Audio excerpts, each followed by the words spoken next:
السلام علیکم دوستو، آپ دیکھ رہے ہیں اعجاز ورلڈ۔ دوستو، کیا آپ جانتے ہیں کہ جب قیدی کو سزائے موت دی جاتی ہے تو اسے 10 لوگوں کے سامنے کیوں مارا جاتا ہے؟ اس کے علاوہ کیا آپ جانتے ہیں کہ جب کسی قیدی کو سزائے موت دی جاتی ہے تو اس سے آخری خواہش کیا پوچھی جاتی ہے؟ ایک قیدی کو جب سزائے موت دی جاتی ہے تو اسے مرنے میں کتنی دیر لگتی ہے؟ دوستو، آج کی اس ویڈیو میں آپ کو سزائے موت کے کچھ فیکٹس کے بارے میں بتانے جا رہا ہوں جنہیں دیکھ کر آپ حیران ہو جائیں گے۔ دوستو، جب بھی کسی قیدی کو سزائے موت سنائی جاتی ہے تو سب سے پہلے اسے باقی قیدیوں سے الگ رکھا جاتا ہے۔ یہ کام سزائے موت سے 24 گھنٹے پہلے کیا جاتا ہے۔ اصل میں اسے باقی قیدیوں سے الگ تھلگ کر کے ایک ایسے مقام پر رکھا جاتا ہے جسے ڈیتھ ہاؤس کہتے ہیں۔ نام سے تو یہ ایریا کافی ٹیریفائنگ لگتا ہے، لیکن اصل میں یہ ایک جیل سیل ہوتا ہے جو کہ باقی تمام جیل سیلز کی نسبت کافی کمفرٹیبل ہوتا ہے، اور اس ایریے میں قیدی کے ٹائم پاس کرنے کے لیے کافی ساری چیزیں موجود ہوتی ہیں، اور اس ایریے میں ہی قیدی اپنی باقی کے چند گھنٹے گزارتا ہے۔ اس کے بعد 2 گارڈ موجود ہوتے ہیں جن کو اس لیے رکھا جاتا ہے تاکہ قیدی ذہنی ٹینشن کی بنا پر اپنے آپ کو نقصان نہ پہنچائے۔ دوستو، اس ایریے میں پہنچنے کے بعد قیدی دوبارہ کبھی بھی سورج کو نہیں دیکھ سکتا، اور یہ اپنی زندگی کا آخری وقت اسی سیل کے اندر گزارتا ہے۔ لاسٹ وش۔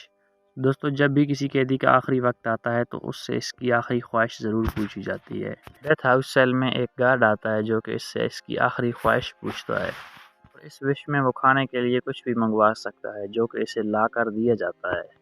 عام طور پر قیدی مرنے سے پہلے اپنی پسندیدہ ڈشز آرڈر کرتے ہیں اور جی بھر کر کھانا کھاتے ہیں، اور بعض دفعہ تو قیدی موت کی وجہ سے اتنا خوف زدہ ہوتا ہے کہ وہ اپنی لاسٹ وش تو پوری کروا لیتا ہے، لیکن خوف کے مارے اس کے الگ سے ایک نوالہ بھی نیچے نہیں اترتا۔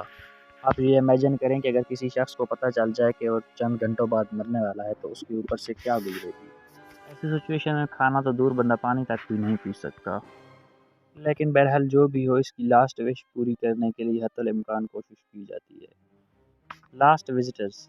دوستو، جب قیدی کو سزائے موت دینے سے 24 گھنٹے رہ جاتے ہیں تو اسے کوئی بھی آ کر مل سکتا ہے۔ اس کے لاسٹ وزٹرز میں سے اس کے فیملی، فرینڈز اور ایون کہ میڈیا کے لوگ بھی آ سکتے ہیں۔ کئی دفعہ تو بڑے بڑے کریمنلز کا ایک اسپیشل انٹرویو بھی موت سے چند گھنٹے قبل لیا جاتا ہے۔ لیکن انٹرسٹنگ فیکٹ یہ بھی ہے کہ اگر قیدی کسی سے ملنے سے انکار کر دے یا انٹرویو وغیرہ نہ دینا چاہے تو اسے فورس نہیں کیا جاتا، اور اسے سیل میں تنہا چھوڑ دیا جاتا ہے۔ ویسے اگر اس کے فیملی فرینڈز میں سے کوئی اسے ملنے کے لیے آتے ہیں تو اسے ڈائریکٹ نہیں ملایا جاتا، بلکہ ان کے درمیان ایک گلاس وغیرہ موجود ہوتا ہے جس سے یہ دور سے ہی ایک دوسرے کو دیکھ سکتے ہیں، اور وہ دور سے ہی باتیں اور گپ شپ کر لیتے ہیں۔ ایسا اس لیے کیا جاتا ہے تاکہ قیدی کسی کو نقصان نہ پہنچا سکے۔ حالانکہ قیدی ایسی سچویشن میں تو نہیں ہوتا کہ وہ کسی کو نقصان پہنچا سکے، لیکن پھر بھی سیکیورٹی پریکاشنز کو مد نظر رکھا جاتا ہے، کیونکہ موت کے بارے میں سن کر کسی کا بھی دماغ خراب ہو سکتا ہے۔ Religious person. دوستو، جب قیدی کو پھانسی دینے میں سے کچھ گھنٹے رہ جاتے ہیں تو اس جیل کا وارڈن ایک ریلیجیس پرسن کو، یعنی اگر وہ مسلمان ہے تو مولوی، پادری، پنڈت یا فادر کو اس سے ملوانے لاتا ہے۔ یہ مولوی اور پادری اسے گناہوں کا احساس دلاتے ہیں اور اسے اللہ سے معافی مانگنے پر آمادہ کرتے ہیں۔ اس کے علاوہ وہ قیدی سے کئی مذہبی معاملات پر بات چیت بھی کرتے ہیں اور اسے حوصلہ دینے کی کوشش بھی کرتے ہیں۔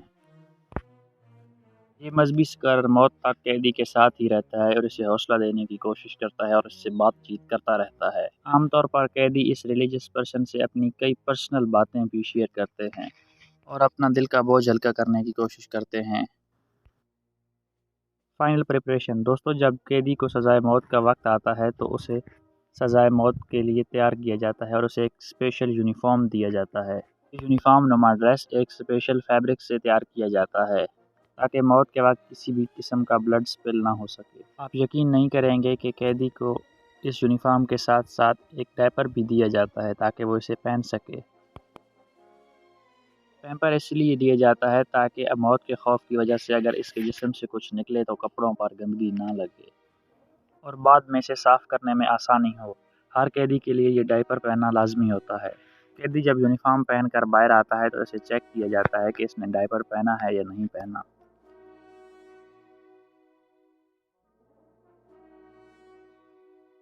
ایگزیکیوشن روم۔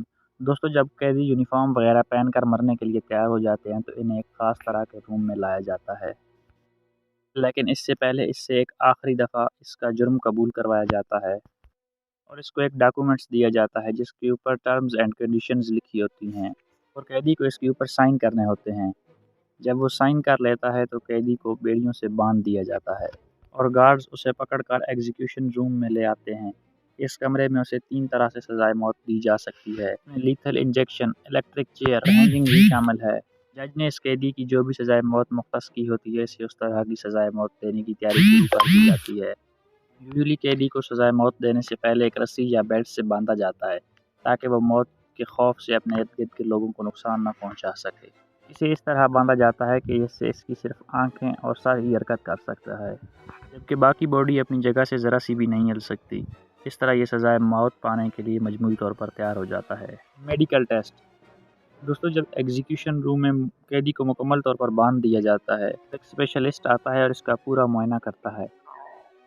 اس میڈیکل ٹیسٹ میں اس کے ہارٹ کا معائنہ کیا جاتا ہے، اس کے علاوہ اس کا بلڈ پریشر بھی چیک کیا جاتا ہے۔ ویسے تو یہ چیک اپ اننیسیسری ہوتا ہے، قیدی مرنے والا ہوتا ہے اور اس کا کوئی فائدہ نہیں ہوتا، لیکن پھر بھی لا کے مطابق اسے میڈیکل ٹیسٹ کرنا بہت ضروری ہوتا ہے، اسی لیے اس کا چیک اپ کیا جاتا ہے۔ اس کے علاوہ اگر اس کو لیتھل انجیکشن کے ذریعے سزائے موت دی جانی ہو تو اس کے بازو پر کینولاز وغیرہ لگائے جاتے ہیں تاکہ زہر اس کی باڈی میں انٹر ہو سکے، اور اگر اسے الیکٹرک چیئر پر کرنٹ دے کر مارنا ہو تو الیکٹریسٹی کی وولٹیج کو میئر کر کے فل بڑھا دیا جاتا ہے تاکہ ایک ہی جھٹکے میں اس کی موت ہو سکے۔ اور اس کے علاوہ پھانسی کے لیے بھی اسی طرح کا پروسیس استعمال کیا جاتا ہے تاکہ جلد سے جلد قیدی کو موت کی گھاٹ اتارا جا سکے۔ Death witnesses. دوستو جب قیدی کو سزائے موت دینے کی ساری تیاریاں کمپلیٹ ہو جاتی ہیں تو اس ایگزیکیوشن روم کی کھڑکی سے پردے کو ہٹا دیا جاتا ہے۔ اصل میں یہ ایک گلاس ونڈو ہوتی ہے جس کے دوسرے طرف وٹنس بیٹھے ہوتے ہیں جو کہ اس کی موت کے گواہ ہوتے ہیں۔ ان گواہوں میں کئی طرح کے لوگ شامل ہوتے ہیں جو کہ تقریباً تعداد میں 10 ہوتے ہیں، اور اس میں مرنے والے کے رشتہ دار، جس کا اس نے قتل کیا ہو اس کے رشتہ دار، جیل کا warden, doctor, religious person, prison guard, lawyer اور کورٹ کا کوئی نہ کوئی ممبر موجود ہوتا ہے۔ اس کے علاوہ ان وٹنسز میں کوئی نہ کوئی میڈیا کا بندہ بھی شامل ہوتا ہے۔ جب مجرم کو سزا دینے کا وقت آتا ہے تو ان لوگوں کو اس کے سامنے بٹھا دیا جاتا ہے تاکہ وہ اسے مرتا ہوا دیکھ سکیں۔ پریزن لا کے مطابق ان گواہوں کا قیدی کو مرتا ہوا دیکھنا ضروری ہوتا ہے۔ دوستو یہ ایکسپیرینس واقعی میں ٹیریفائنگ ہے۔ Final words. دوستو قیدی کو مرنے سے چند منٹ پہلے قیدی کا فیس ان وٹنسز کی طرف کیا جاتا ہے تاکہ وہ انہیں اچھی طرح سے دیکھ سکیں، گواہ بھی اسے پہچان سکیں۔ اس کے بعد قیدی کو اپنے آخری الفاظ بولنے کی پرمیشن دی جاتی ہے۔ قیدی اپنے آخری الفاظ خود بھی بول سکتا ہے اور لکھوا بھی سکتا ہے، ایون کہ وہ کسی گارڈ کو بھی کہہ سکتا ہے کہ وہ اس کے آخری الفاظ پڑھ کر سب کو سنا دے۔ لکھوانے کی وجہ یہ ہوتی ہے کہ موت سے پہلے قیدی کا گلا سوکھ جاتا ہے اور ایون کے ڈر کے مارے بھی اس کے گلے سے آواز نہیں نکلتی۔ آپ کو یہ جان کر حیرانگی ہوگی کہ قیدی مرنے سے پہلے جو بھی آخری الفاظ بولتا ہے انہیں نہ صرف ریکارڈ کیا جاتا ہے بلکہ پبلکلی ریلیز بھی کیا جاتا ہے تاکہ لوگوں کو پتہ چل سکے کہ مرنے والے کے آخری الفاظ کیا تھے۔ Death time. دوستو یہ وہ وقت ہوتا ہے جب قیدی فائنل سزائے موت کے لیے تیار ہو جاتا ہے۔ نارملی اس کام کے لیے 2 جلاد موجود ہوتے ہیں جو قیدی کو موت کی گھاٹ اتارتے ہیں۔ یہ لوگ بہت ایکٹیو ہوتے ہیں تاکہ قیدی کو سزائے موت دیتے وقت کسی قسم کی بھی پرابلم سے نمٹا جا سکے۔ یہ جلاد اس سارے پروسیس کے پوری طرح سے ذمہ دار ہوتے ہیں۔ آپ کو یہ جان کر حیرانگی ہوگی کہ ان جلادوں کی فرسٹ پرائرٹی یہ ہوتی ہے کہ قیدی کو جلد سے جلد موت کی گھاٹ اتارا جا سکے تاکہ اس کی باڈی میں کسی قسم کی کمپلیکیشن نہ کریٹ ہو۔ اگر لیتھل انجیکشن کی بات کی جائے تو اس پروسیس میں قیدی کو مرنے میں تقریباً 11 منٹ کا وقت لگتا ہے۔ اس کے علاوہ اگر وہ اسے الیکٹرک چیئر کی مدد سے سزائے موت دی جائے تو تقریباً 8 منٹ کا وقت لگتا ہے، اور اس کے علاوہ اگر اسے پھانسی دے کر مارنا ہو تو اسے مرنے میں تقریباً 4 منٹ کا وقت لگتا ہے۔ اور پھر جب قیدی مر جاتا ہے تو ڈاکٹر اسے ایگزام کرتا ہے تاکہ بایولوجیکلی یہ کنفرم کیا جا سکے کہ اس کی ڈیتھ ہو چکی ہے۔ بہرحال جو بھی ہو، ہر قیدی کو سزائے موت تو اسے اپنے جرم کی وجہ سے ہی ملتی ہے، لیکن یہ پروسیس اتنا ٹیریفائنگ ہوتا ہے کہ اگر کوئی اسے سن لے تو جرم کرنے کی حماقت ہی نہ کرے۔ تو دوستو یہ تھی آج کی ویڈیو۔ آج کی ویڈیو میں آپ کو سب سے زیادہ کون سا پروسیس ٹیریفائنگ لگا ہمیں کمنٹ باکس میں ضرور بتائیں۔ ہماری اس ویڈیو کو ایک چھوٹا سا لائک کر دیں، اور اگر ابھی تک آپ نے اعجاز ورلڈ کو سبسکرائب نہیں کیا تو اسے سبسکرائب کر دیں اور گھنٹی کے بٹن کو پریس کر دیں۔ بہت شکریہ۔